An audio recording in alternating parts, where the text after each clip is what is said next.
Kapan hari ada penguasa muda yang kaya datang ke Yesus, terus nanyo cak ini. Guru yang baik, apa yang mesti aku gawe ke supaya pacak hidup selamanya? Uji Yesus ke wong tu. Ngapa kau ngomong ke amen aku ni baik?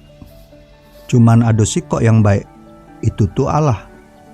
Tapi amen kau nak hidup selama-lamanya, turutilah hukum-hukum Allah. Hukum-hukum yang mana? Tanya wong tu. Jawab Yesus, Jangan bunuh, jangan berzina, jangan maling, jangan ngotai. Hormatilah abah sama emak kau. Terus kasihilah sesama kau pecak diri kau dewek. uji lanang tu. Aku lah noroti segala hukum ni dari aku masih kecil. Apa lagi yang mesti aku lakukan?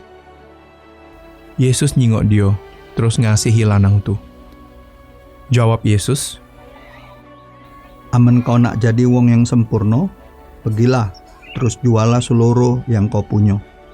Habis tu unjuk ke duitnya ke wong-wong miskin. Terus kau bakal ada harta di surga. Habis tu meloklah sama aku. pas lanang tu dengar apa yang diomong ke Yesus, dia jadi sedih nian. Karena dia ni kaya nian. Terus dia dak galak ngenjuk ke hartonya. Dia berbalik terus pergi ninggal ke Yesus. Terus Yesus ngomong ke murid-muridnya, Saronian untuk wong kaya masuk ke dalam kerajaan Allah. Iyo, lebih mudah sikok unta masuk ke lubang jarum daripada sikok wong kaya masuk ke dalam kerajaan Allah. Pas murid-murid dengar itu, dia wong terkejut. Terus ngomong cak ini, Amen cak itu, siapa yang pacak diselamat ke?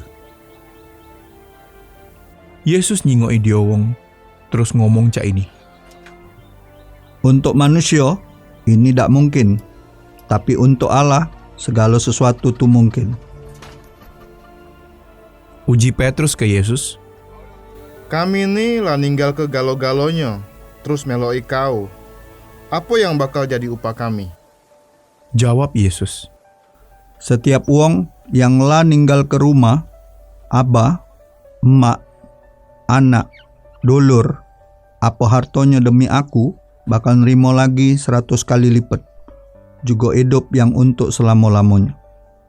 Tapi banyak wong yang pertama bakal jadi wong yang terakhir. Terus wong yang terakhir bakal jadi wong yang pertama.